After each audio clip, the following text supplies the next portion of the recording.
What is up, you guys? It's your girl, the real Mrs. J.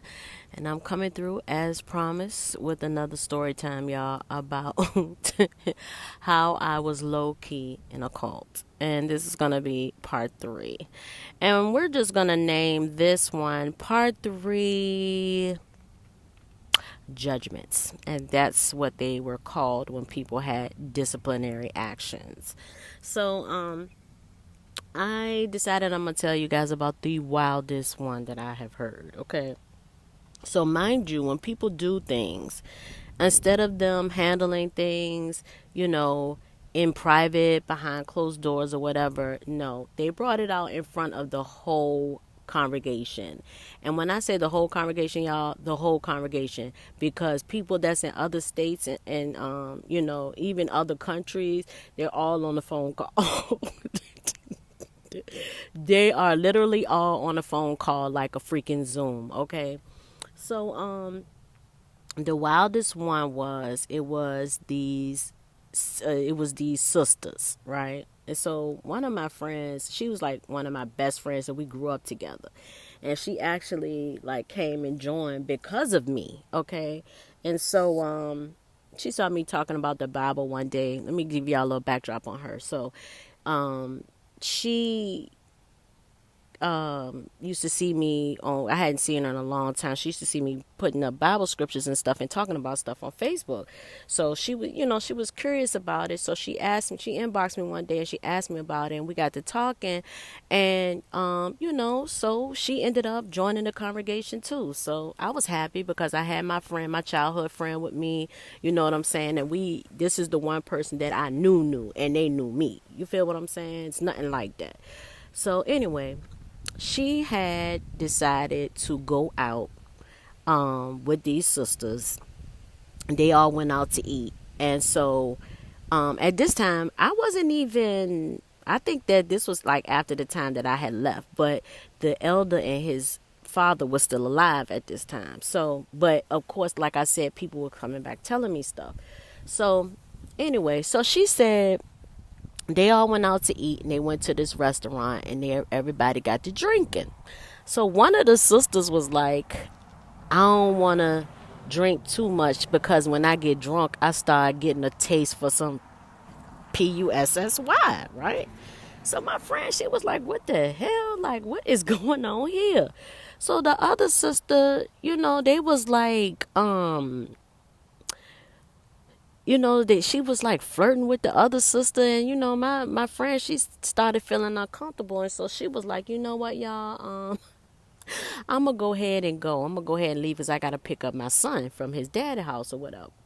So she said that they was in there. They was everybody had been drinking. They was up there talking about who they wanted to, who they would have sex with, and even brought my name up, y'all. Ugh, oh my God, disgusting. But anyway, I mean, to each his own. But for me, it's nasty.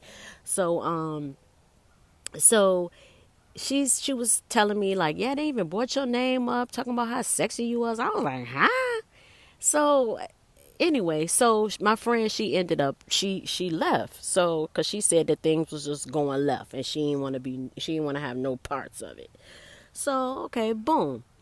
So later on that night, one of the sisters called one of the brothers in in security because there was like a security team, and so she called one of the brothers in the security team and said, y'all need to call this sister's name, y'all need to call her and tell her to bring my motherfucking car back, right?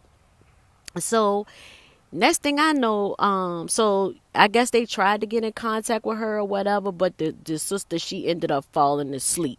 Okay, so the sister who car she had, that sister got a ride to her house the next morning, and she saw her car there.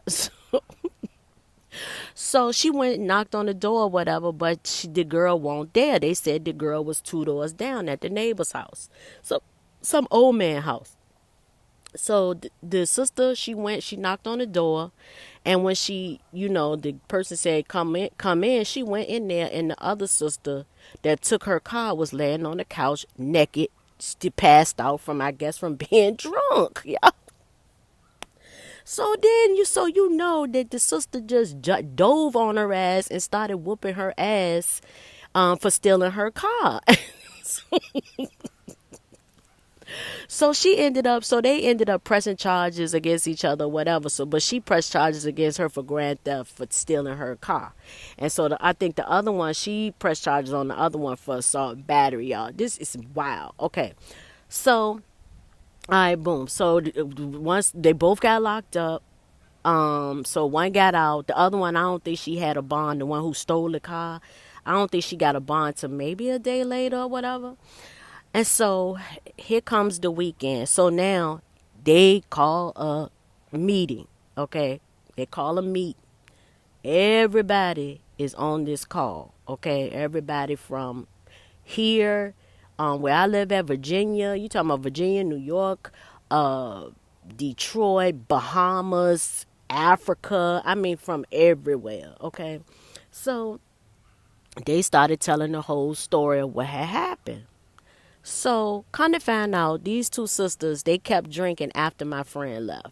They kept drinking and drinking and drinking. They got drunk. So, they ends up going downtown. And one of them was peeing in the middle of the street in front of everybody. Y'all just pulled her dress up and started peeing in the street. That's how drunk they was. So the other one, she was out there hitting the blunt. So mind you, on the call, they both telling on each other because they'll tell you, to tell the congregation what happened. So one was telling, that one was so drunk she was peeing in the middle of the street. Then the other one was saying that the other one was over there hitting the blunt with these dudes that was down there. Listen, they was wilding that night. They was wilding.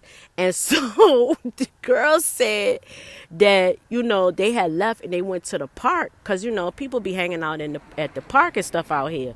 So mind you, it's still dark. I think it's like maybe 1 o'clock in the morning. So they at the park. I guess they met some dudes or something at the park. So the one who took the car, y'all, she just was so drunk. She just walked up to the other sister and punched her in the face and took her keys and stole her car.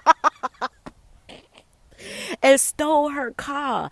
And that is why when she found her and she just dove on her ass and beat her ass for stealing her car, like, how you just gonna walk up to somebody, punch them in the face and take their keys and steal their car and leave them out at the park? And some random dude, and they all drunk. And she had to get some random to take her home. And I mean, it was just wild. So when they talked to the congregation, they had to tell all of this whole story, right?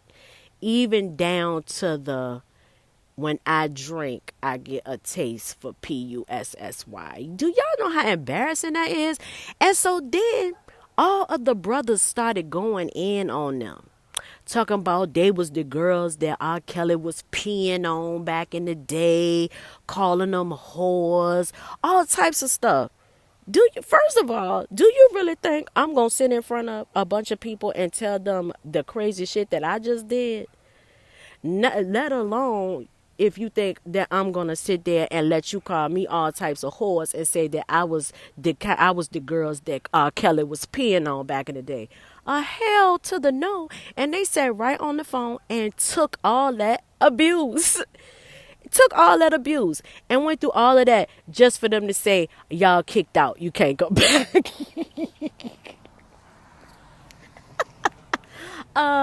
Absolutely not. Absolutely hell to the no. You think I'm going to sit up there and let somebody humiliate me? But anyway, y'all. Woo, I got plenty more where this came from. But yeah, this is just a part of the series of I Was Low-Key in a Cult Part 3.